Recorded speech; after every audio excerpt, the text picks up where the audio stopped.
To have passion in life is everything. What's your Everest? Oh, Is it yeah. that 200-inch buck? They just look so impressive when they're wide. Especially running away. Welcome to this week's episode of Eastmans Elevated. It's like a think tank for outdoor activity. Sounds exactly like my hunting. Just always thinking about it, always trying to evolve it and make it better. Here's your host, Brian Barney. Hey, what's happening, guys? Got a brand new Eastmans Elevated for you. So today on the podcast, I have on Cable Smith from Lonestar Outdoors. So Lonestar Outdoors is a hugely successful podcast based out of Texas. And I was introduced to Cable by the Eastmans as he's a friend. And, as I get to know this guy, I really like him. So Cable, he's not afraid to talk over those hot button topics. He's not afraid to throw his hat in the ring and really stick up for us hunters, stick up for us gun owners. And he's got this great perspective and argument. Like after I had him on the podcast, I followed his social media and saw him like talking about predator hunting and predator control. And he's just really well spoken and makes great points. So he's a huge advocate for us hunters, for us gun owners. And I really enjoyed getting to know him on the podcast. And I think you guys will too. I want to thank our sponsors for today's show. I want to thank Zamberlan Boots. So Zamberlan builds the highest quality boots I've ever used. So I use their 320 Trail Light Evo GTX, and it's just a great boot. I've used it for 2 seasons. It's still waterproof. They've still held up. They've got Vibram soles, and that's a low height hiking boot that comes in at right around 3 pounds.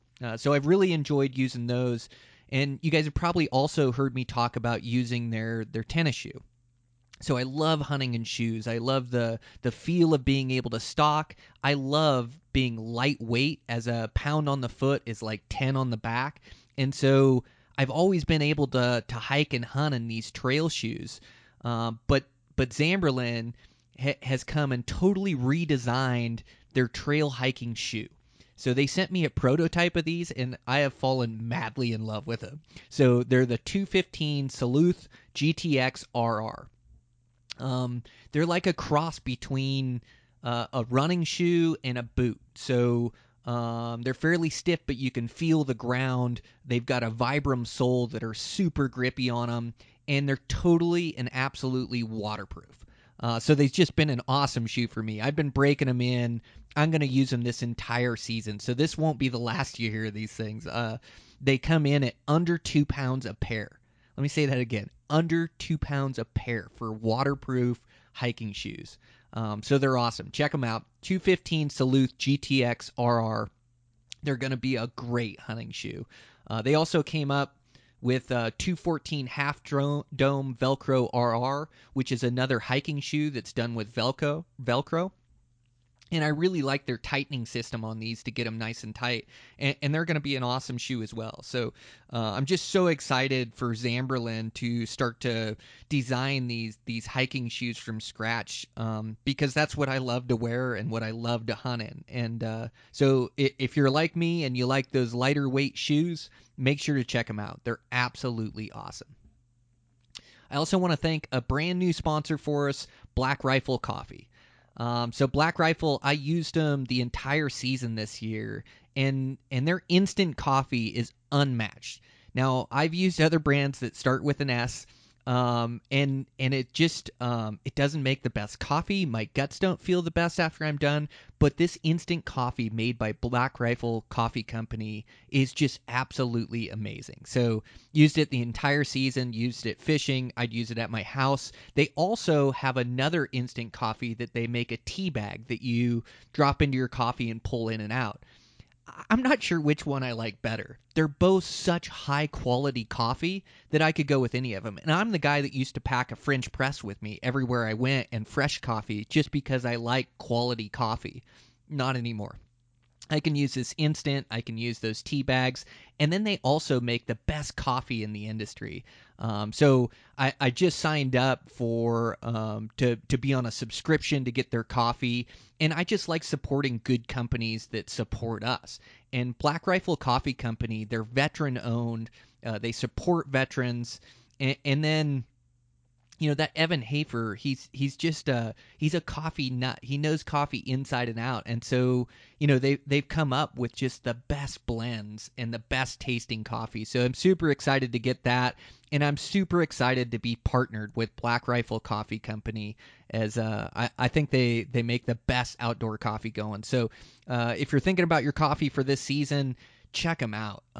That instant is unreal. The coffee bags are unreal, like I say. So I'm just so happy to be partnered with them and bring them on to the podcast. All right. With that, man, just looking forward to bear season here. We're getting closer. We're 2 weeks away.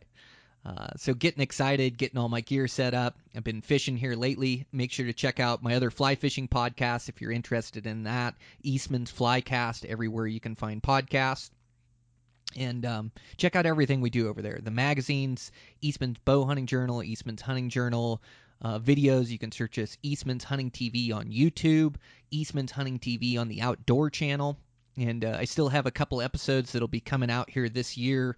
A couple high country mule deer, or one high country mule deer hunt, and then one rut mule deer hunt with our bows. So those should be some good shows. They'll be coming out here. And also make sure to check out our internet research tool, Tag Hub. I've been using Tag Hub now this season, started past season or last season, but it just keeps getting better. There's so much information in there, and they've evolved the program, and it really helps me understand these Western states, Western tags, opportunities available, and there's just so much data to sort through. And we're doing specials with this Tag Hub where when you purchase Tag Hub, you get a membership or subscription to both Eastman's Bow Hunting Journal, Eastman's Hunting Journal. They've got gifts that they're giving away, raffles. They're even giving away a couple hunts. So if you like traveling around and hunting these different Western states, pick up a membership to Eastman's Tag Hub. And with that, let's get this podcast rolling. So this is a great conversation. Cable Smith, Lonestar Outdoors, Eastmans Elevated. I'm your host, Brian Barney. Here we go.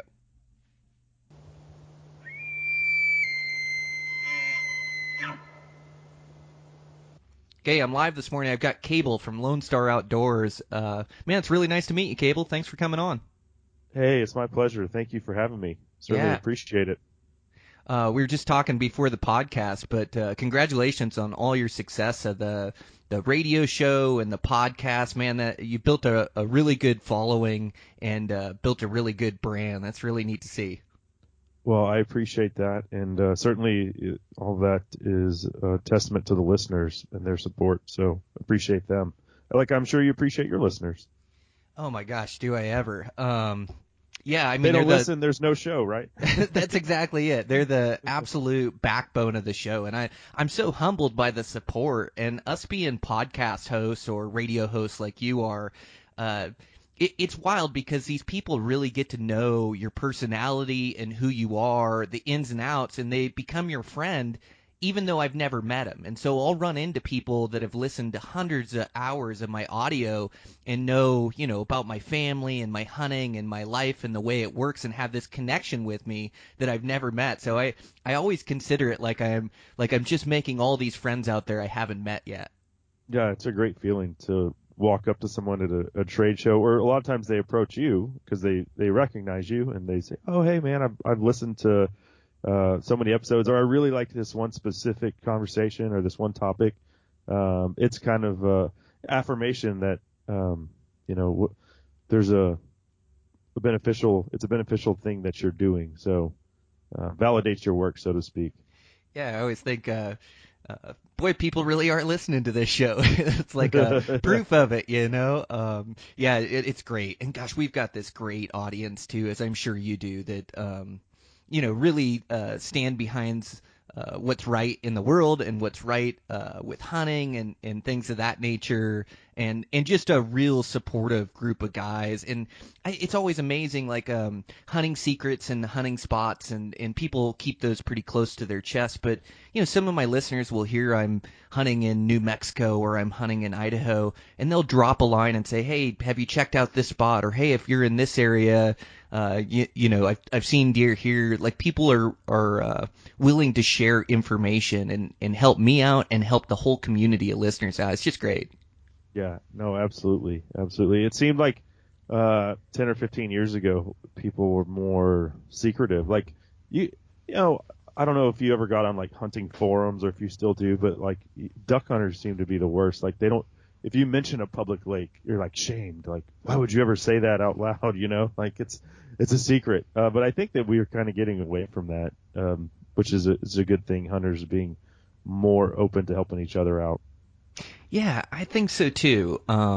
Like, did you ever see anyone say Lake X? Like, they didn't want to say, like, the name of the lake they were hunting? Yes, I still see that. And there's a time and a place to keep things close to your chest, and Sure. it especially like specific locations. I know in film, like I don't want to film a spot that somebody's been hunting for 20 years and then show that film with skylines in it and people can recognize that. And there's a lot of guys out there that would rather chase hunting spots or chase where I'm hunting rather than go look for their own areas. So like I have been a little bit more secretive of the states and units that I'm hunting, because it's like hunting, we want everybody to, we want a big voice and we want people to enjoy it and protect it. But in that same breath, I don't like seeing boot tracks when I'm hunting, and so Oh, yeah. like the I first have rule about Fight Club is you don't talk about Fight Club. That's exactly right. But I've always been willing to give information out that is going to help guys be better. And I really don't think it's so much of the spot as the way you hunt it. I think it's like building your hunting skill and your proficiency and knowledge base to be able to go into these units, whether they be an over-the-counter or low points draw, and figure that place out and put the pieces of the puzzle together and find good hunting. And I think it's the information day and age, but I think there's still so many great hunting spots out there. And every year I'm exploring new places, new states, new units, and just able to find epic hunting. So I think it's less about the location and more about the hunting skill. And so I really focus on that end, sharing the tips and tactics that help make me successful on public ground, sharing that with guys so they can take that knowledge and find their own spot or their own location, because there's plenty of them around the United States. There's still really good hunting to be had. Oh, yeah. We don't have a lot of public land in Texas, but I think the most rewarding hunts that I've ever been on are the ones where you punch a tag on public land in the West. There's something to say for managing a whitetail herd on a 600-acre lease, right? I mean, that's fun, and that can be rewarding if you keep passing on a buck and you get him to like 6 or 7 and he turns into something really incredible, and then you take him. That's rewarding too, but man, taking an elk on public land with a bow is about as good as it gets, I believe. Oh, you're speaking my language, Cable. It is about as good as it gets. Yeah, you've got the elk hunting bug as well, right? I do. I think I haven't missed a season, I think in 8 years, which I've only been hunting 8 years, so I don't have a wealth of knowledge on the topic. But, every time you go into the elk woods, you learn something new. Or for me, I screw up something a different way that I hadn't before. I've taken three bulls, one in Colorado and 2 in New Mexico. So a couple 5x5s and a 6x6. Good for you. Those have been the most rewarding hunts for me personally. That is no easy feat. Yeah, those hunts, they just push you mentally and physically, and then it just doesn't get any more thrilling than hunting an elk during the rut with a bow and arrow. Those close encounters, like I think it's a bigger adrenaline rush than jumping out of a plane or bungee jumping or any of that stuff. Like my heart will just race about out of my chest, and especially when those bulls are bugling and rutting, and I live for those moments that you can get in and see something really special, like get into the elk woods and you get into this rut party, and maybe you hunted 10 days or multiple seasons to get it, but that crazy action of hearing those elk bugle all around you and you're chasing them and sweat's rolling down your brow, it's so exciting and so thrilling. Like those are the moments I feel alive. Like that's what I absolutely live for, is that excitement in the elk woods or those rut parties, or it just doesn't get any better than that for me.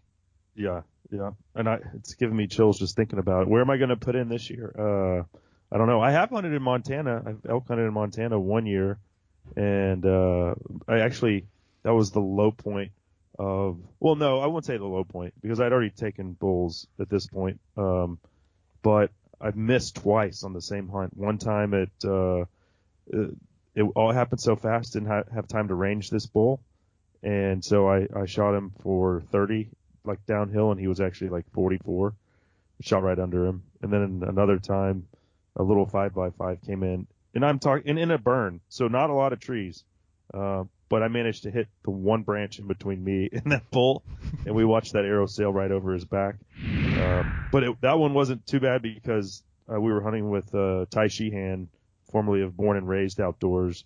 Not Ty Sheehan, sorry, Ty Stubblefield of Born and Raised. And he, as soon as I missed, he already had knocked an arrow and he smoked that thing. So that was the difference between someone who's been doing it 20 years versus, a flatlander who goes into the elk woods once a week every fall.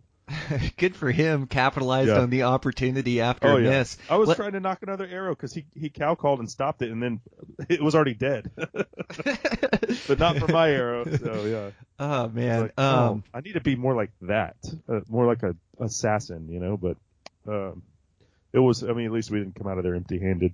Man, that's like all of us, It's easier said than done on animals, and especially like on bulls. Like your first scenario of like not having a range, it just seems like there's so many things that can go wrong in that crunch time. And as long as I've been shooting a bow and as proficient as I've gotten, man, I just it's not a perfect science. It's like those bulls never stop moving, No. and I like to have an exact range when I shoot at animals, but it seems like those bulls are always on the outside or the far side of the herd, or I'll always be in bow range where I could have shot every single one of the cows, but the bull just comes, ripping through my opening, or he's chasing a cow or a cow in front of him. Like they just have a knack for making the right moves, and I've thought about that a bunch. Like I shoot absolutely every single day. I am committed to archery and being the best I can be, and I still have misses. Like I just missed a deer on this recent desert hunt. Now I was able to create another opportunity a couple days later and arrow this buck, but the situation was similar to yours, where I was sneaking in on this buck that was rutting these does, and he ended up bedding down in a good spot, and so I snuck around, and man, I just tiptoed in. It was like this sandy desert wash that I could really creep in quietly, and I just started getting in range of this buck, and he got on his feet. And he just decided to leave these does and go find some other does, like right at this time when I had got into range. And he was working on the backside of the hill, but if I exposed myself too far, I was going to blow out the does and then blow the whole scenario up. So I saw him on the backside of the hill, and then I kind of had to make another move around the hill to him, and I just get over the top, and he's just moving, and I get a range on his head, like 44 yards. And now he's walking, to my right, and I'm also walking to my right, kind of paralleling him. And so I had this range at 44, and about 5 or 10 steps later of me and the deer, he's going to walk through this opening. So I draw my bow and then stop him right when he gets in the opening, and settled my pin, executed a perfect shot, and just nothing. Total airball. And I think exactly. Sounds familiar. Yeah. Oh man. Well, things are just always moving and always changing, and I hadn't gotten another range. I didn't have time for it, and I thought that was my chance. And he must have been more like 40 and sent one right over his back. And it's like, gosh, as good and as proficient as we get with these bow and arrows, those animals just have a knack for making the right moves, or everything's always changing, or you don't have an exact yardage. And so missing like is a part of the game. It certainly is a part of the game. I feel like in that situation I was in, it was like you either have to draw your bow or you range him, because if you range him, because we kind of met in this clearing at the same time, he was fired up, and I stepped out from behind this tree. I didn't realize he was as close to me as he was, and it's like, okay, well, if I move, there's a chance he's going to blow out of here. Certainly if I move twice, like range him and then draw a bow, like there's no way. So, I just said, oh, screw it. I'm drawing the bow and sending it and sent it right under him.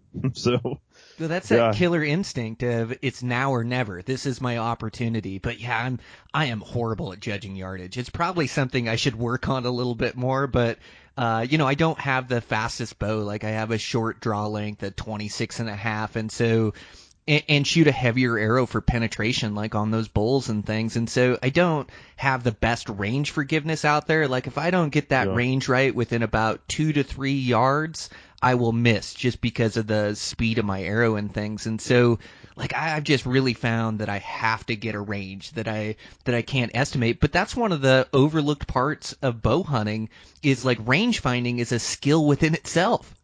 Yeah. Oh yeah, and you add those tricky angles in the mountains into the equation, and it changes everything again. So it's definitely I admire people that can just do it on the fly. Yes. Accurately. Well, you do need that killer instinct to be able to capitalize when you see that opportunity, but it's a fine line too, because you also don't want to force an arrow at a bad angle. You don't want to force an arrow for like me. I don't want to force an arrow if I don't have the range.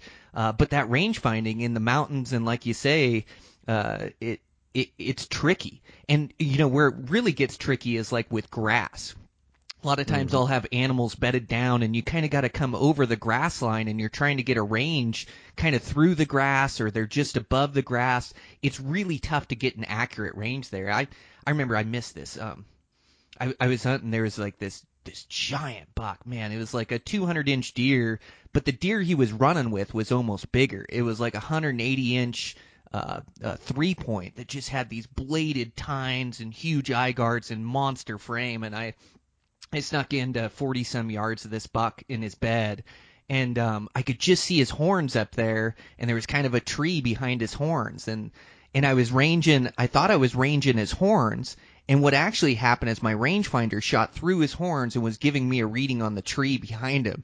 So that buck stood up. Man, I could have ate a sandwich and range found him. He didn't know I was there and then shot him. But instead, I just drew back because I thought I had a range, and then I sent one right over his back and right into that tree. It just crushed me. That's a big buck, too. So, oh, man, yeah. Oh, man. Yeah. It's just it's bow hunting, and like you said at the beginning of the conversation, it is about learning from our failures. And if you want to be proficient at bow hunting, you're going to fail a lot. It's just the way it is. You're going to fail on your stocks. You're going to fail on your shot. You're going to fail, and you got to be able to pick yourself back up and go, okay, what did I do wrong, or what can I do different, or what can I take away from this to make myself better and more proficient on the next one? Oh, yeah, yeah. Well, you're certainly more committed to bow hunting than I am. I'm more of an equal opportunity. You just tell me the season, and I'll show up with that weapon. So I don't. I love bow hunting. Like I said, taking an elk with a bow is the most rewarding thing, I think. In the rut when they're fired up and you're calling them in. And that's another beautiful part of it is the ability to communicate with them. And a lot of people say it's like turkey hunting, which it is. I love turkey hunting for the same reason. Just talking to them, learning how to speak their language, and hopefully tricking them. You're playing mind games with them. That's a big part of it as well. But yeah, if you shoot every day, man, you're certainly Brian. You're much more committed to that than I am. I'd like to muzzleloader hunt, rifle hunt. I don't care. Just tell me what I need to bring, and I'll practice, and I'll be there. Well, it is also so much fun, and I think it's great to try to capitalize on those opportunities, with a muzzleloader and with a rifle. And it's just plain fun, and also it's gaining more experience in the woods, and it's improving your overall skill set. So I think that's really smart. Yeah, I fell in love with that bow and arrow, and I've been exclusive for 15 years or so with my bow, and I just found that I loved a bow and arrow, and I loved getting close and harvesting these animals, and I almost had to take a step down the rung of my trophy ladder when I committed to a bow, that I had to shoot, smaller animals and be okay to get that experience under my belt to where I could get proficient and then hold myself to these higher standards. And so, like, it's been an evolution, but in that same breath, man, like a lot of my hunting skill was built during rifle seasons. Hunting Yeah. elk late with a rifle in Montana, like right now it's -20 out there. But deep Goodness. snow and cold, and then general rifle season, guys go hard, like called it the Orange Army, but especially in a general season unit, there's a lot of guys that are pushing really hard into the backcountry, and so you had to push and you had to grind and you had to the toughness it takes to be able to endure the cold and be out there, and then just learning the bull's habits, like after the rut. Man, these bulls are beat up and they want to find a secluded basin and tighten up their programs, meaning not showing themselves during light very often, just morning and night, get their feed and put their weight back on. And so it's a really tough season to hunt elk. And It's I something know, that I honestly have never studied because I only go during the rut because, well, again, a Texan with, a family life and everything else going on. 1 week is a big commitment, for us. That's all we get for a lot of guys. Maybe some are fortunate enough to go twice, but, I pretty much have my elk hunting guys, my buddies that I go with, and we look at a calendar and say, okay, what week works? And usually, we always want to go second or third week of September, right? But yeah, so all of the late season stuff it's Greek to me. I haven't, I don't know. Maybe someday I'll do a late season hunt, but then I'd probably have to give up that rut activity, and who wants to do that? Yeah, you definitely don't want to give up that rut, Cable, but Right. I do think like that late season, hunting late season bulls like that in the deep snow and the big mountains, like I think that's a totally different elk experience that everybody Yeah. needs to do once in their life. Like I think it compares to the rut, and especially like with the rifle in your hands and extended range, deep snow and cold, like man, I learned so many great lessons during that late season and had so many good times. And to see like a big park bull that's migrating out onto public land, and a giant 6-point and a snowy backdrop to him, and feeding in a God. little avalanche chute, and then trying to figure out how you're going to get close, man, it is an awesome experience. So I almost love that as much as I loved the rut, like back in the day. And since committing with the bow, like I do a lot of cool hunts, but still my family hunts with a rifle. Like my daughters hunt with rifle, and not that they can't shoot a bow, it's just they haven't had that bit of success. Like me and you, we've had that success at the end. We've grinded hard and found success with a bow, and we know how much it means. But for those young new hunters, like grinding for 10 days on end and not getting a shot with your bow and arrow isn't much fun. And so to be able to get them out there with the rifle and have a little extended range, we're just able to you gotta have hook some. them. Yeah, you gotta some, hook them with the rifle. Yep, and same with my dad. Like, my dad's still young and capable and loves to hunt, and he goes with me bow hunting. But what he really loves is that rifle hunting. He's just got a little bit better chance at success, and so every year I'll rifle hunt with him as well, or go with him, accompany him. But yeah, man, it's I think it's smart to take advantage of all those seasons. Yeah. I'll tell you, one of my trophies that means the most to me is, it doesn't look like much of a trophy, but it's a little 3x3 mule deer that I shot at 12,000 feet in New Mexico with my muzzleloader. And it was, we got into a whiteout situation, and we basically said, all right, we're going to get off this mountain. It's becoming quite dangerous. And there was a couple 60-year-olds with us that were just there hiking, like my dad and his buddies. And it was getting pretty sketchy as far as getting around. And so we're like, we got to just call this thing off. But I had dropped a pin on a meadow that we had walked through on the way up the mountain. And I was like, there's tons of tracks here. So when we got there, I started glassing, and sure enough, found 2 bucks feeding in the aspens, and was able to crawl within 60 yards of them and shot one of them.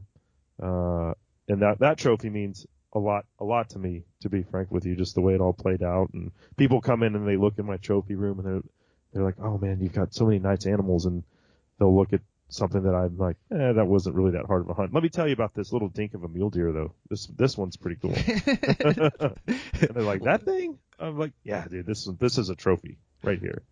A lot of the it's all in trophy, the eye of the beholder. It is. No, you're spot on. Well, in the trophy, a lot of it is tied to the adventure you have, and like the tougher and more extreme the adventure, the more it asks of me and my body and mental fortitude, like the more it means to me. So I definitely have some trophies that aren't my largest, but they're trophies where I've had to grind for 9-10 days in high elevation, like you're saying, carrying my camp on my back and, lost 15 pounds and finally get an opportunity and then be able to be composed and put a perfect arrow in that animal. Man, that is the highest of highs. That's the high I'm chasing every year. Yeah, absolutely. It worked out even better because the older guys, we actually had to call a stable, the Wrangler that packed all of our gear in. We actually had to call them to come get let's just call them the 60 and up crowd. So they were riding horses out. So it worked out perfectly because we started before them because we were on foot. But like an hour after I shot it, here they came with the horses, and I was like, "Hey, guess what? You guys are going to help pack this out." So that worked out perfect. Oh yeah, it was awesome. Oh man, yeah, what a cool adventure, and to be above 12,000 foot like that,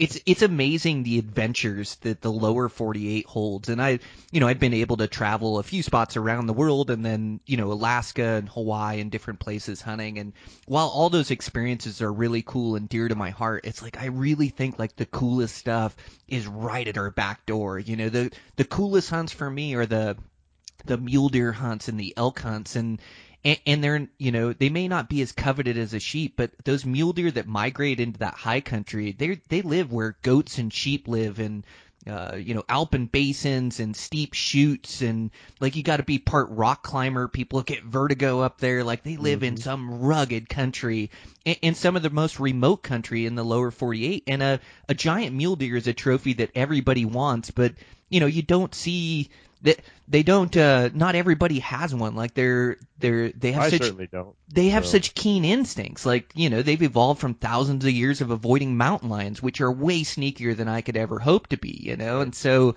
like to harvest a trophy mule deer, in one of these remote spots in the lower 48, or a trophy bull like you've done in New Mexico and Colorado and things, like, man, that is to me, that's like a super adventure. And so, just like you're applying this year and making plans with your buddies, I'm doing the same thing. It's like, how many of these adventures can I fit in? Because, man, some of the wildest stuff out there. That's one of the reasons why we're so lucky to be Americans and to have this conservation model. Yeah. Oh, absolutely. And thinking of those plans, Montana's always one. And though I've only hunted there once, you really only have to have 1 point to draw a decent unit in Montana, which is awesome. Oh man, we got some hunting here in Montana, yeah, for sure. Like our for general an out of season. stater, right? I mean, for me, if I have 1 point, I pretty much can guarantee that I can draw a tag there. That's right. So, and the good thing is too, Cable, is like you can draw with 1 point. You can come out here and hunt our bow seasons and get with me before like the application period, as there's some really good bow areas. But you can come out, you can hunt the rut, and actually our rut, like you were talking the second, third week of September, which are usually the hottest weeks for the rut. Out here up north, it can be more like the third, fourth week of September, but our bow season is open until like the 18th of October. It changes every year, but basically mid-October. And, man, you'd be surprised. These elk continue to rut through October, and I killed a really good bull last year in September, but before that, my last 7-8 bulls had been October bulls. I call it Rocktober. So we have these long seasons that we can plan for in time during bow season, but if you don't fill out, you can come back in November and hunt late season elk with your rifle on the same tag. And the other that is thing, really cool. Yeah. I wasn't able to take advantage of that, but I do recall that. And the other cool thing was like, my tag was good for a mule deer buck or a bull elk. So, if a 170-inch mule deer walked out, well, there you go. Yeah, I don't. The tags aren't transferable, but I bet deer tag is good for a mule deer or a whitetail. And you probably had a combo tag where you had an elk and a deer tag, so you could shoot either species. Yeah, that's what I had, a combo tag. Yeah, the mule deer hunting too is off the hook here, man. I mean, they let us hunt the rut. It's an opportunity state. So every year we have a general rifle season that aligns with the mule deer rut, and we just have some insane hunting. And like we were talking about, I'm bow only, and so I'll hunt during the rifle season with my bow, which is legal, and then I just backpack into these real remote areas where I have them all to myself, me versus the deer. Yeah. But man, the rut action for mule deer up here during that general rifle season is fire. So that would be a good time to come back in November if you could make the timing work and everything. Well, then you're right in the middle of our whitetail rut, so it's like we get our priorities, don't we? And I'm the same way. Yeah. So I love hunting whitetail. Whitetail are they're so good in small spaces, and they're so switched on and wiry, even more so than I'd say a mule deer. Now, a big cagey mule deer buck gets pretty good at living in the country he lives in, and I've got a ton of respect for him. But those whitetails, man, those things are cagey. Oh yeah, I was chasing. I last year I leased 20 acres, only 20 acres, and had a 170 some odd inch buck running around on that place. But he didn't live there. I never could catch up to him. It was kind of a humbling deal. If I was on the property, he had figured it out, and I had two. I only had two sets. I had two stands, tree stands, and only hunted them on the right wind and everything. And I was only on the property one time that I know he was on the property. I didn't even see him. Just a trail camera told me, and then he immediately turned around and went back the way he came from. So they're smart, man. It was I hadn't really done the whole urban archery thing until last year, but it's a very different experience from having hundreds of thousands of acres to run around and play on when you're chasing elk versus I got these 20 acres and I'm pot committed to that. Yeah. But that's when you live in an urban area like I do, that's there's some big bucks though, like 200-inch deer being killed in my county every year. Wow. It's archery only county because of its proximity to urban areas, but it was a lot of fun and something different. I also have a 700-acre deer lease about 2 hours from Dallas, and that place is like half of what I paid for 20 acres. So the closer you are to like the DFW Metroplex, the more exponentially expensive hunting leases become. So I certainly envy the all the Western folks who basically have trailheads right there at their back door. Yeah. Oh man, we're so fortunate. But a lot of enjoyment of life is enjoying what's right around you, where you live. To sit and to dream off these far off places. As much as I like to travel, I like to take advantage of what's right in my back door, right in my backyard as well. And it sounds like you do too. And it's wild when you can just be in the woods or be hunting, half an hour from your house or hour from your house or close, proximity. The only difference is I had to sell my firstborn son to be able to afford it, whereas for you. Yeah, that's a little rough. Yeah. But no, it was certainly nice to, literally it was 10 minutes from my house. So, that was an awesome aspect, even though it was quite expensive.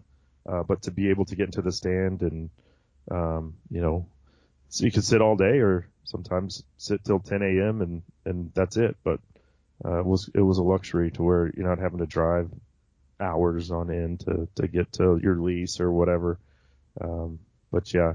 How cool are you gonna keep that lease, you think? No. It was a 1-year deal, huh? It was so expensive, and just headaches that come along with urban hunting, like these 3 labs that were from down the road. The neighbors would just not keep them. They wouldn't keep them pinned in, and so I had a picture of that buck that just monster. Probably I think it was about 175, which would have been the biggest whitetail I would have ever taken with a bow. And I have a picture of him at like 5:15 at one of my sets. I wasn't hunting that day. And then at 5:17, here's these 3 labs. And you would not believe the amount of people when I posted a picture of those dogs that were like, oh, they're just dogs. They're not going to affect the deer hunting. I'm like, I'm looking at the deer that was right here and now he's gone because those dogs are there. Yes, it affects deer hunting, especially on 20 acres. This isn't, they're trying to it's not the dog's fault, right? It's just they have shitty owners. I don't just have any disdain towards the dogs. They're just doing what dogs do. But I got with those neighbors 3 times finally had to call the game warden. He's like, well, you really have nothing you can do about it. You can call animal control. You can trap them and call animal control. He's like, you can't shoot them. I was like, I don't want to shoot someone's dog. I have a lab myself. That isn't what I want to talk to you about. Like, what can we do? Finally, animal control came and ended up having to write them a ticket. And I never did see the dogs again, but my landowner since told me that they've been back around this season. His son's been hunting the place, and no, it was just a. Oh, then one day I'm sitting in my tree stand and I hear this noise. I'm like, what? It was really loud. I was like, what in the hell is that? And then like 2 minutes later, here comes this hot air balloon flying right above my tree stand. The neighbors had fired up a hot air balloon, literally like 200 yards from me on the other side of the fence line, through the brush. I couldn't see them. And I'm just like sitting in my tree stand, and there's a hot air balloon, which is, I mean, there's no way any deer are coming now. So just things like that. But like I said, it was a learning experience. I'm not saying I would never do it again, but just financially, Kyle was such a commitment, and to have no payoff at the end of the day, it was just kind of like one of those things that just kind of stuck in my craw. Yeah, that'll burn a guy. That's frustrating. That common courtesy is kind of like common sense, where it's not very common. It's right, like, right. I can't believe those people wouldn't keep their dogs in. If you're a dog owner, you have to have a responsibility for your dogs, and that means they don't just run wild or run loose. And, of course you don't want to shoot them, or you don't even want them to have them captured. And you talk to the landowners multiple times and said, hey, I'm hunting this land. Your dogs are running through it like crazy, and they wouldn't do anything about it until you called animal control. Face, like, to my face, they'd be like, okay, yeah, we'll take care of it. And then like 2 days later, here they are back on my cell cameras and, just messing everything up. So Man. Whatever. I'm not crying over spilled milk. It wasn't an experience that I regret having. So just not one that I'm willing to write that check for again this year. Yeah, live and learn for sure. Gosh, yeah, I really like whitetails. I am yet to, so I've got all these species with my bow and all these places I've traveled. I'm yet to harvest a whitetail buck with my bow, because of the same reason that you won't miss the whitetail rut. I can't miss the muley rut, and I've got one tag in Montana. It goes for a muley or for a whitetail, and so I've focused in before, and I probably have a dozen whitetail does that I've shot with my bow. Our whitetails are really condensed in the river bottoms, and so we're able to hunt the river bottoms, and gosh, they'll give us 5 doe tags or something. So if I don't kill an elk, it's a good way for me to fill my freezer. It's also great practice, and I love the whitetail species as they're so switched on. But I've been to Ohio, and I've sat in a tree stand and done the all-day sits during the rut and looked for an opportunity, and that was fun. It was a different experience. Taxing. Oh my gosh, it tests my patience like crazy, man. Oh. It's like it's uncomfortable physically, but it's the mental grind of an all-day sit that is like, can you do it or not? And it's a commitment for sure. Man, you're spot on. Like the mental tax it took to sit day in, day out, all day long in that stand. Oh my gosh, and it just tests you. It's like yeah, I was really impressed at like just how much the mental side of things, like it tested me to make those sits. So I still haven't killed my whitetail buck with my bow, so I've got to do a little traveling, or maybe back to Ohio or one of these years in Montana. And I've hunted whitetails before, and I just don't, like one of the spindly 3s, they just don't get me excited. And so, like, I may have a little bit too high of standards, and it doesn't have to be like a 160, 170 inch buck like you were chasing. Like, I'll shoot a really good 130, 140 inch buck. I just want them to be 4 or 5 years old and have that mass on them, And so, like, I have that tag in my pocket, and I know I've got the muley rut, and so I just can't pull the trigger on a smaller whitetail. Like, I want to kill, a real nice heavy one that I'm happy with, But I have had a lot of fun chasing them in the river bottoms and in Ohio, and man, one of these years I got to get my big whitetail buck with my bow. Well, it's weird. It's interesting the way you said, if I don't get an elk, or I don't have fill my mule deer tag, then I'll just fill the freezer with whitetail. And for me, coming from Texas to your part of the world, it's like I have absolutely no interest in shooting a cow elk for that same reason. I've got a freezer full of whitetail. I don't have any desire to pack out a cow elk. I'm here for a bull. That's what I'm here for. So I'm not I don't think you could define me as just a trophy hunter because my family, last night we ate moose lingua tacos. I shot a bull moose in Newfoundland in 2019, and we ate the tongue. So we eat a lot of wild game, but for me, it's the whitetails that kind of just, like you said, fill the freezer, and why I have no interest in shooting a cow. Yeah, those whitetails, they eat so good. I'm Elk's similar. better. Elk's better, right? I mean, but I already have full freezers, so I'm not committing a week of my life to come shoot a cow, pack it off the mountain. I'm there for, you could say a trophy. That's the experience and like we were talking about, the communication with the bulls. I'm trying to trick them, into coming into bow range. All that's what I'm there for.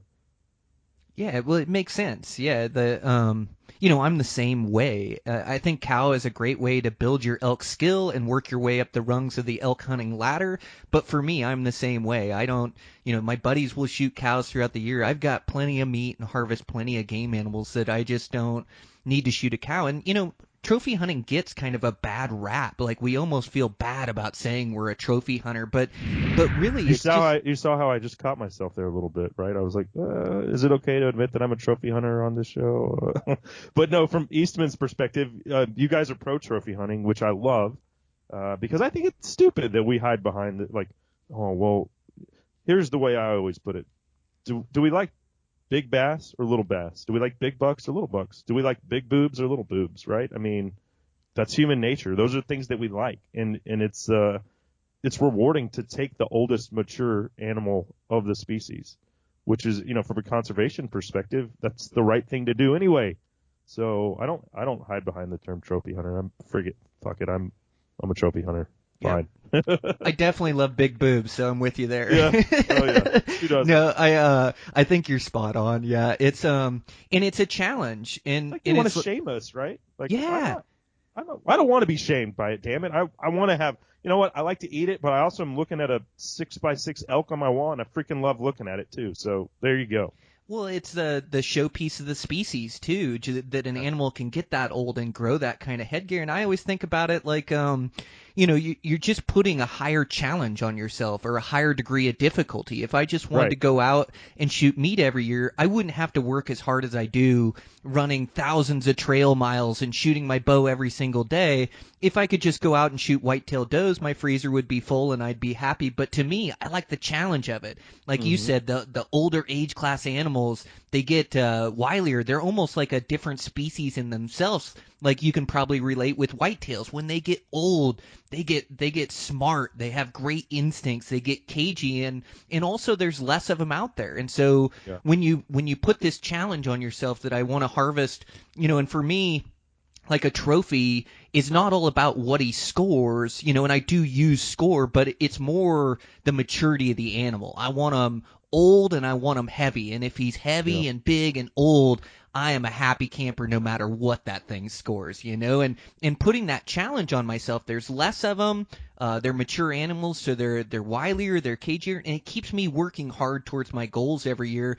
And my goals, like when I visualize putting a perfect arrow in a bull, it's not a spiked bull. It's a great big 6-point, and so I'm the same way, man. I love trophy hunting. I love setting high goals, and I love the species that I hunt. And if I just would kill any elk or deer that I ran into, like, I think I wouldn't be doing myself and my skill set justice as well. Well, just from the limited experience I have on elk hunting, like, spikes are stupid. Like, they're not. They're really dumb. Like, they can see you and then walk away, and you can call them back to you. That doesn't appeal to me, like shooting that animal. Like, I'm not saying, and I'm not knocking anyone that chooses to do that. Me neither. By any means. Like, if it's legal, hell, knock yourself out. It's going to taste delicious. But for me, like, I'm just like, that's not the challenge that I'm here for. So where's the mature bull? That's what I want. And I've seen it happen in Colorado, New Mexico, and Montana. Like, the spikes act the same way in each state. They're just not very smart. Yeah, absolutely. Well, and in some units for some guys like that are working their way up the trophy ladder of building their proficiency and their skill set, like a spike is a challenge to execute the right shot. We're just at a place in our hunting career and also a place that we're traveling to good elk spots to hunt. Like I have good elk locations, so you're right. It's not a spike isn't a challenge for me, but go somewhere out in the west, some over-the-counter tag that doesn't have as high elk populations, and somebody may have to work really hard to kill a spike. You have to travel hundreds of miles and climb a bunch of elevation, and finally gets an opportunity, and they want elk meat in their freezer. I totally get that, and I think like hunting is just a personal quest, and we all have to make our own set of rules for as far as ethics and as far as the way we want to take animals. I mean, if I just wanted to shoot like I wouldn't be out with a bow either. Like I like that excitement, that challenge, that thrill, and so we're all on our own personal journey, and that's okay. Absolutely. I think, no matter if I would have had the opportunity to shoot a spike first, maybe I would have done it. But the first elk I shot was, and I missed the first year I went elk hunting. I missed. The next year I got my first bull. And I don't think I had an opportunity to shoot a spike. I don't know if I would or wouldn't have, but I never was presented, I don't think, with that opportunity. In subsequent seasons, I've just been like, man, I've gotten better at calling too, right? So maybe that has something to do with the spikes seem to always just show up and not really be too eager to leave.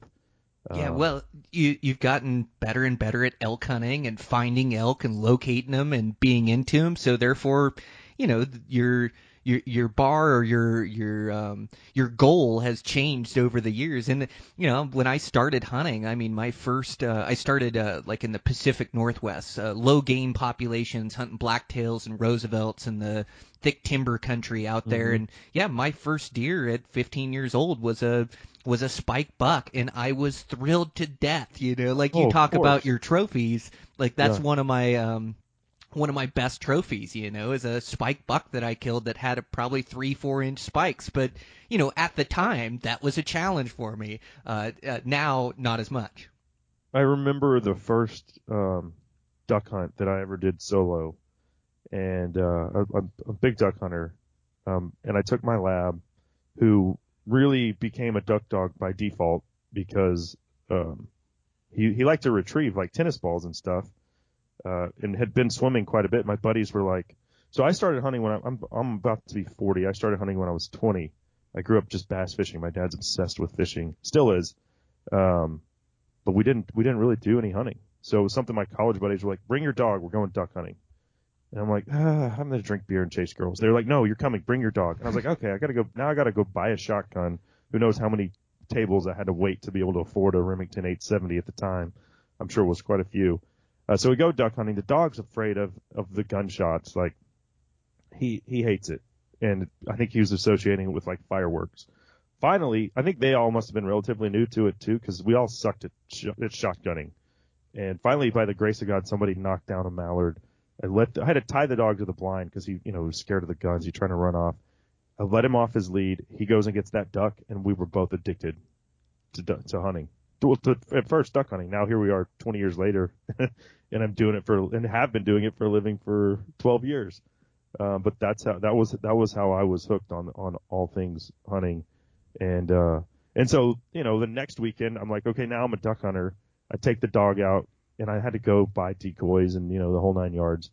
Probably read an article in Field and Stream on a J hook, how to set up a decoy spread, some shit like that.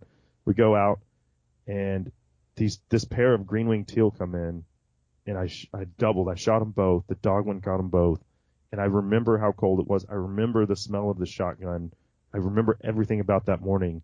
And those two ducks they're like probably mean the most to me out of anything I've ever shot, because that was kind of like the beginning of this. It's really just a lifestyle.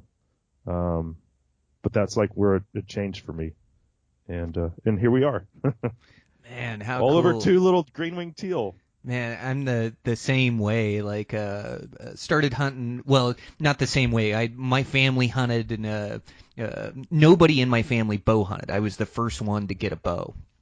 But I was the same way as that. Duck hunting really hooked me as a kid because it was more action. I got to shoot more. I got to practice shooting, and it gets you comfortable and familiar with that dose of adrenaline and being able to still aim your shotgun. And like you, I was horrible when I started. I missed so many ducks, and then just the adventure of it, like being 16 and having my truck and having a place my uncle got me permission on that he trapped on, that I was able to go hunt ducks there. But 16 and cut loose in these wild lands and mud, and like there was definitely some elements of danger, and then I had this shotgun and able to hunt these ducks, and then I just got into some of the most insane duck hunting, the Pacific Flyway, and man, I missed so many boxes of shells. But after a while you start to get proficient at it, and you talk about like the smell of the gunshot and as you're saying that, I can remember all those same feelings like rushing back over me, like bird hunting, and that's a lot of how I cut my wings, or what hooked me on hunting as well. And I just think like this outdoor lifestyle that you talk about, and whether that's bird hunting, whether that's big game hunting, whether that's fishing, I love to fish as well. Like you go do that and you catch one of those good days. I don't think there's a person out there that wouldn't enjoy it and have the time of their life. Like you just got to share that experience with them, and it hooks them the same way it hooked you and the same way it hooked me. Like it is just pure fun. There's just no way to get around it. Well, we just finished our worst duck season of all time in North Texas because we didn't really have a winter at all. So, I mean, I'm talking to people in Montana that were still shooting ducks the last weekend of the season. We don't have, like, hardly any down here. But my son, knowing that we're going out and we're like, our attitude this year was like, well, do you want to get skunked at 8 or 9? How long do you want to wait? Knowing that, the odds of us shooting, certainly not a limit, but even scratching out a couple ducks, the odds were kind of small this year. And he's 8 years old and he still was chomping at the bit to go every time. So he's hooked. He also shot his first whitetail this year, which I was super proud of him. And it wasn't something that I ever pushed on him. Being in this industry, I didn't want my kid to feel like, well, Dad wants me to do this, So he came to me after the last whitetail season and was like, Dad, I think I want to shoot a deer next year. And then we had this pandemic and had plenty of time on our hands. So we were at the deer lease almost every weekend in practicing, and he got proficient with the 22-250. And sure enough, knocked down his first doe this year at 8 years old. So certainly he got a jump start on it compared to me picking it up in my 20s or at 20. How cool. How cool to be able to share that with your son. I'm the same way. I've got 2 daughters, so we're 17 and 13. Oh, you do? Oh, mine are 6 though. I have twins, so yours are a bit older than mine. Yep, and same way as I've just tried to introduce him into fishing and hunting, and man, it's just been this amazing journey. There's so many great life lessons for him being out there, and then to give my girls like these adventures, and now for hunting deer, we started hunting them kind of local and go out for, an evening hunt. I remember my youngest daughter made a heck of a shot on this 2x1 buck, that was, we practiced her shooting positions and with her rifle, but, we shot this deer and we ended up in the swamp in the middle of the night, and then, quartering it all up and putting it in our backpacks and, having to slog through the swamp to make it back to the truck. But, to that point, to my daughter at 10 years old when I took her on that first hunt, like it was a super adventure. And now still, like we drive 7 hours to go on the eastern part of the state and backpack into these spots, and I take her on these adventure hunts, and man, it's been so fulfilling for me to be able to share these experiences with her. And it also gives me a chance to really bond with her. Like when we're at the house and I ask her how her day was, she goes, oh, fine, and may talk about a couple things. But when you're on a 7-hour truck drive out to go hunting and then spend all this time sleeping in the backcountry and hunting these animals, like you have some pretty in-depth conversations. It seems like I can really reach my kids when I go on these things, and it's good for them to have that one-on-one time with Dad, have this super adventure they go on, and then learn these lessons about hard work and effort, and then and then be able to have meat on her table. Like last night, we had fajita meat from one of my daughter's deer, and she takes so much Oh, pride nice. in knowing, that it's her deer that we're cooking and eating and providing for the family. But man, it has just been so fulfilling, like introducing my daughters into this world that I love so much. And like you, I try not to push it too hard, too heavy at first. Like it's just all about them and what they want to Hmm. do and what their goals are for the year. I don't know if they'll be I don't know if it's if they'll take to it like I have, maybe they will, throughout later in life it'll really hook them and it'll be all they think about, like me, obsessed with it. But right now, like it's like this great adventure with Dad where we get to practice with the rifles and our shooting positions, spend time together, go have an adventure. And right now, like they've got volleyball and basketball and friends Oh and yeah. all these different things, but I'm still able to keep this adventure with them with hunting and then also fly fishing. We live right on the Madison, and I can always talk them into going and doing a drift with me. And it's such quality time with Dad, and I just cherish it, man. The time goes so quick. They grow up so fast. Man, they do. They do. And our adventures are going to the deer lease, and they want to sit in the blind. And I've had both of the 6-year-olds in the blind with me when I've taken a doe and God, we have so many hogs, Brian. It's really, I mean, there is no closed season in Texas. You can always hunt hogs, and we always have them on our lease. So, yeah, they certainly enjoy that. And I'm sure as they get older, like your girls, those things, volleyball and soccer and boyfriends and all that crap, that, is normal for teenage girls will interfere with that. But as long as, it sounds like you set the stage early on in life, and so they still see a value in spending that time with you. I hope mine do the same thing, no doubt. Yeah, well, you definitely have to cater the experience to them. And like your young daughter sitting in the blind with you, like you don't want to go hike them 10 miles. And that's where where I've really been intentional with my girls too, to cater the experience to them. So while we go have these super adventures, it doesn't quite compare to me going to Colorado and hunting above 13,000 foot for 10 days and losing 10 pounds or whatever the case is, But so I definitely cater the experience, but I know they're capable and I know I can push them a little bit. I just don't want to push them too far where it isn't fun anymore, Yeah, yeah. Like kids aren't the gluttons for punishment that we are in our hunting quests. Like, how miserable can I be? That's what makes it so great if I'm successful, right? Yeah. Like whether it's an all day sit for a whitetail or, spending 7 days in the backcountry. And man, I had one trip in New Mexico and I had worn these boots on a safari in Africa. So they were broken in. I think I'd actually worn them the year before elk hunting, but they crapped out on me on the way up the mountain. So 7-mile pack in, I'm getting blisters, hot spots. Like by the time it was all over, my blisters had blisters. It was terrible. Every step hurt.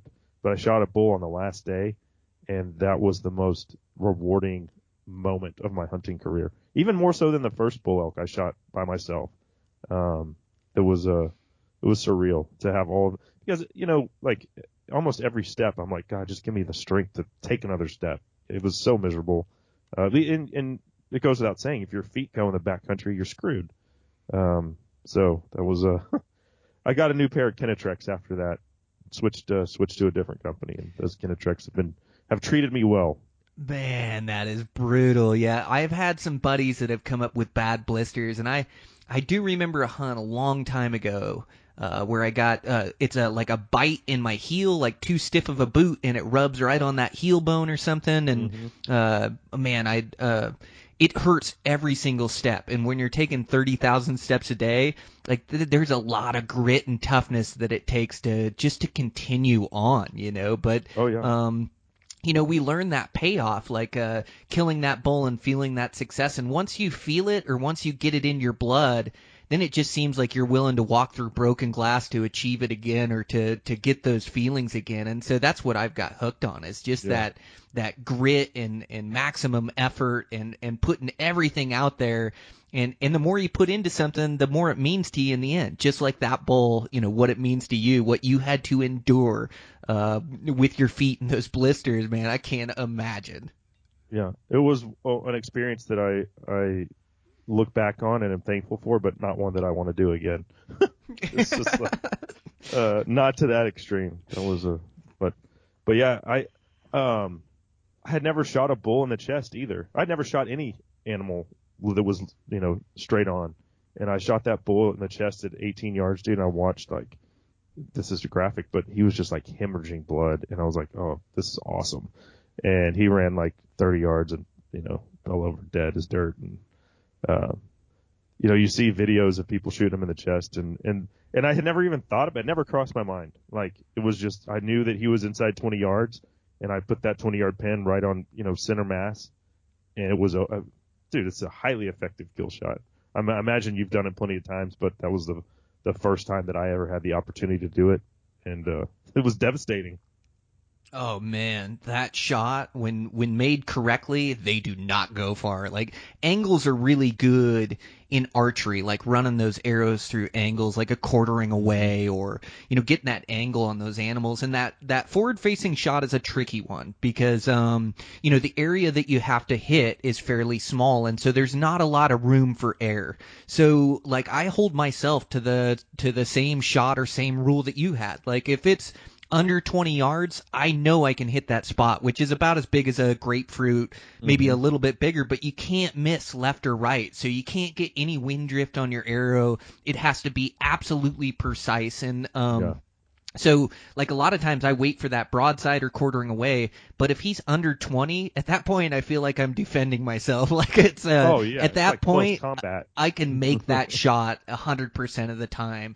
And yeah, when I take it, a mule deer or whatever the case, elk, whatever it is, and I haven't shot too many elk in the front. I'm real leery about elk because they're such big animals that I want to make a perfect shot. But if he's under 20 yards like yours was, man, I'll take that shot every day. And when you make it correctly, it's almost more effective than a broadside shot. Like, it just, the blood, like you say, just pours out of them, and they hardly make it out of sight when done right. Yeah, it was so awesome. But speaking of adventure, I did want to tell you, and I'm not taking my bow on this, and I don't even know what kind of poundage you would have to have, but I'm leaving for South Africa for a Cape Buffalo hunt next week. So yeah, it's going to be it's one that's been on my bucket list for a long time, and it's going to be interesting traveling with all of these new, like, restrictions and everything due to COVID. So I don't know. Just, it's all part of the adventure, right? Dude, that is crazy. Good for you. What a super adventure. Yeah. And whatever you got to do with COVID travel, you just do it and wear your mask and whatever they need. You get your tests, whatever. Whatever allows you to get over there and hunt those things. But man, that Cape Buffalo has to be one of the coolest species to hunt. Yeah, and I almost think like it'd be more fun with a gun than it would a bow. And I'm such a bow nut that I'd want to take my bow. I'd want to do it that way. But the gun hunting for those things looks so fun. Like it seems like you put a ton of miles on. Like, you're going to be walking washes and doing, 13 to 20 miles a day looking for these things. But to be able to watch those trackers work and look at the track, and then to be able to go to Africa, like, I don't want to go to Africa and sit in a blind over water. Like, it's just not what I want to do. Like, I want to go there and I want to go immerse myself in the bush and go look for those critters and try to spot and stalk them. And so with a rifle, I'd imagine you're going to do a ton of miles. You're going to be trying to track those things, and then you're going to be hunting them in thick brush, and add that with one of the most dangerous game animals in Africa. So there's like an added excitement or thrill there. Man, I'm pumped for it. That is going to be a super adventure, man. Yeah, congratulations, and good on you, like, booking that during the times we're in and just going, no, hell with it. I'm going on that hunt. Oh, yeah. Well, this is going to be my fourth trip over there, and I had this bad, like, I had it turned out to be not accurate at all perception of what Africa was going to be like. And driving around and shooting things out of a truck does not appeal to me in the least. Like, and again, well, I'll take with the caveat of it appeals to me certainly with feral hogs or coyotes or anything of that nature. But, like, going on a destination hunt for big game and then just driving around and shooting shit out of a truck, not my cup of tea. Not if it is yours, great. But that's what I thought Africa was going to be like flat, and we're just going to be driving around and we're going to get out real quick and shoot stuff. And I had the opportunity to go through this career, and I was thankful for it, but I was like, okay, I would rather go to Alaska. Personally, it was like, that's the adventure I'm looking for. But okay, I'll go to Africa. My buddy wants me to go. Well, I'll go. Dude, I fell in love with it. It was all spot and stock, tons of hours behind the glass, tons of miles on the boots, hunting kudu in the mountains during the rut. It was like every bit like elk minus the bugling. They don't bugle. But they're herding up cows and you're in the high country. And I mean, it was all spot and stock, shooting, making quick shots off of sticks, having to test your skill set. And so this is, like I said, this is my fourth trip, first time hunting Cape Buffalo, but it got in my blood, and it wasn't, I didn't expect that to happen. It was just I had the complete wrong perception of what the hunting was going to be like there. Gosh, we do kind of get preconceived notions of what it's going to be like. That sounds awesome. Those kudu are such pretty animals, like just their colorations on their bodies, and then the spiral horns. I can't imagine like hunting those in the mountains during the rut. That sounds like an absolute riot. I've got to go try it. I've just got to find the right outfit out there that'll let me hunt with a bow and arrow, but will let me stalk through the through the savannah, or stalk through there and find animals and try to make plays, because my whole game is spot and stalk. I love it, and so my buddy shot 7 animals with his bow last year. None of it sitting over water. That doesn't appeal to him. He hunted with a PH that specializes in bow hunting with the same outfit that I went with. So certainly, yeah, it can be done, and it can be rewarding. For sure. Oh, I got to get with you and find that outfit you were using just for future. But yeah, I would love to go try it too. Like a lot of my joy of hunting is like immersing myself in a new habitat and a new species and trying to figure it out. Like I just love that. Like new places, and then seeing something that my eyes have never seen. Like I always apply for exotics, ibex, and I want to come down to Texas and hunt aoudad, which I had a hunt put together last spring that fell through, but trying to get back down there this year to hunt them. But to look at a new species through my eyes and then be able to match wits and chase them around, man, I absolutely love that. So that's what a cool experience to get the chance to hunt Cape Buffalo too. They're like the top of the heap for African species, and it looks like the funnest hunting too. It's just that stalking those things through the brush and in tight quarters with that rifle. What rifle are you going to bring for him, Cable? I'm taking a 375 Ruger. Which cool. The 375 caliber is the minimum requirement for certainly for Cape Buffalo. I think for maybe everything except for the leopard when it comes to dangerous game. A lot of people take a 375 H&H, but I'm kind of in bed with Mossberg, and they've been good to me, and they make a 375 Ruger. So got a 300 grain bullet that I'll be flinging at the. Man, that's a lot of lead. I know. I it sounds bad, but I just got it because of COVID. The gun was back ordered, so it came last week. I got a scope put on it, and I'm going to the range here in the next couple days to hopefully not destroy my shoulder, but we'll see. Yeah, 375 is going to have a little bit of a bite, but I noticed those big calibers, it's less of a bite and more of a push with those things. And that 375 caliber, and you're so experienced with rifles and things, I'm sure you're going to get it dialed in. But hopefully you don't have to shoot too many boxes of shells to get it dialed in. Let's hope 10 rounds gets it done. Yeah, and wear your heavy jacket, right? Oh, yeah. I don't know if we have time, but one other really cool adventure that I was fortunate enough to go on, I think it was 2017. I did a trapline trip in British Columbia. Dude, that was, out of all of the, when I've been blessed to go on a lot of cool hunts, that was the one that I think was my favorite of all time. And spent a week on a trapline with these two brothers who actually, they are moose and mountain goat outfitters is what their real job is. And they noticed, like, going back to the wolves, they were like, where are all of our freaking moose? This was like 15 years ago. And they had so many wolves that had moved into the area, they were decimating their moose herd.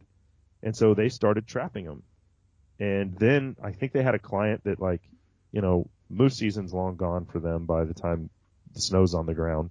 They had a client that was like hung around or was local or something, and he went on the trap line trip with them, or like to check the traps. And he was like, you guys should sell this experience. And so they've been there's now like a 3-year waiting list just to do the trapline deal with them. But learning, like, it's such a nostalgic thing. Like, that's what pushed westward expansion, was by and large the beaver trade. You know, the felt beaver hats for like the status sign that men wore in the day in the 1800s. And it's interesting to go back in time and see that, some things never do change. You're still trapping them by and large the same way that people were 150 years ago. And I really wanted a wolf too. And so I looked at hunts in Montana and Idaho. You go to a trade show and you interview outfitters, and all of them are like, yeah, you have about 20% success, and maybe 20% you get a shot at one, maybe 50% that you see one. I'm like, man, for a week of my life, 50% just to see one doesn't sound that great. So I was like, where can I get a better chance of getting my hands on a wolf? And so I found that trapline deal and was like, yeah, 80% success rate on getting a wolf. Sure enough, got a wolf. We caught 3 lynx. I lost track of how many pine martens we caught, coyotes, got a wolverine, got a fisher. Dude, it was awesome. And so diverse, the animals that we came across. It was pretty cool. Wow, what a unique experience. I haven't heard of anything like that. Yeah, traveling to British Columbia and then working the trap line with these guys, and then just their knowledge and know-how of working that trap line so many years. But yeah, you're immersed in that habitat again, and you're right. It is a tie back to our roots, back to our ancestry of moving west and trapping beavers. And those old time trappers, I love reading those books. They were wild men. They didn't make much money, or they spent everything they made, but they lived out in the woods and had to deal with real dangers. And they were hunters and they were trappers and just had this amazing way of life. But how cool to be able to take steps back and like go experience what they experienced. And I know, my uncle was a trapper growing up, and I used to go on his trap line with him and help him out.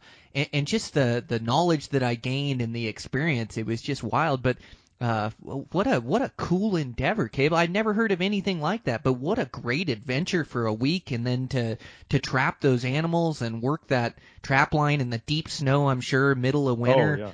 Man, that is crazy. Yeah, I haven't heard anything like that. That's wild. Highly recommended. It was pretty cool. And then I took that knowledge, and it's different. We don't really have snow in Texas, maybe once a year, and it never sticks for longer than a day. But to take what I learned, and like as far as using leg holds, and been able to successfully trap coyotes here, so that was pretty cool to take that knowledge and then use it to knock down the coyote numbers on the places that I hunt has been pretty rewarding. Man, that is so cool. One, and life's all about these experiences that we can go have or go do, and to take yourself out of that comfort level can be tough.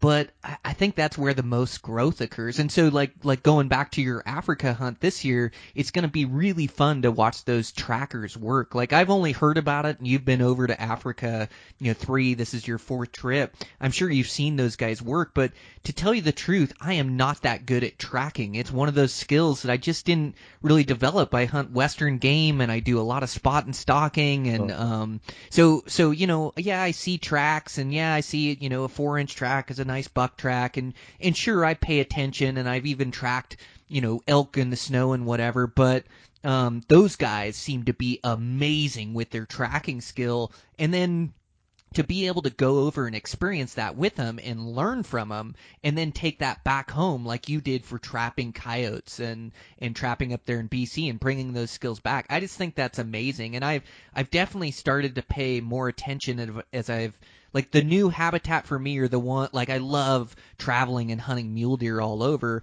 but the desert habitat is like the last one that I have to really dial in. And not, I hunt a lot of desert places, but the Sonoran Desert, the low desert flats, like, that's new to me. And I've had to develop these tracking skills, and it paid huge dividends this year as I killed a 30-inch buck. But like, their numbers, it's wild, because there's so much country that doesn't hold a mule deer, that their populations are centered around water sources, and they have their migrational routes. And so like my spot and stock skills, like I was just ending up glassing a lot of empty country where the deer were not, and I had to develop yeah, I've been there before. Yeah, and so like I had to develop these new skills that I didn't really use, and it was paying more attention to the tracks. It was walking around the water tanks looking for tracks coming in and out. It was walking every wash that I came across, and through paying attention to more sign and more tracks, I was able to then grab vantage points in this game-rich country where I knew the animals were because I could see their tracks, and then I started turning up deer. And so it was really like a big key to my success is like paying more attention to the signs. So I just I thought of that as you were talking about BC and bringing those skills home, and then with you going to Africa, being able to learn from those trackers, man, those guys have to be amazing, huh? Oh my gosh, yeah. You made me think of killing that mule deer with my muzzleloader again, because the only reason why I dropped that pin was because of all the sign and the tracks that I saw there. So certainly, yeah, paying attention to that, as we evolve as hunters it's not something that I really looked at, for probably the first few years that I started hunting. But going back to those African trackers, we were after this Inyala, which is like in the spiral horns, it's the one step down from a kudu in like size. And it's interesting because in Africa they call an animal a bull or a ram, and the Inyala is the cutoff point. So Inyala is still a bull. Anything smaller than that is a ram. Don't know why that is, but that's just a little anecdote there. But we're tracking this Inyala, and it makes it into these rocks. And dude, I mean, there's no way to see a track it's just rocks, and that's it. And there's no dirt or mud or anything.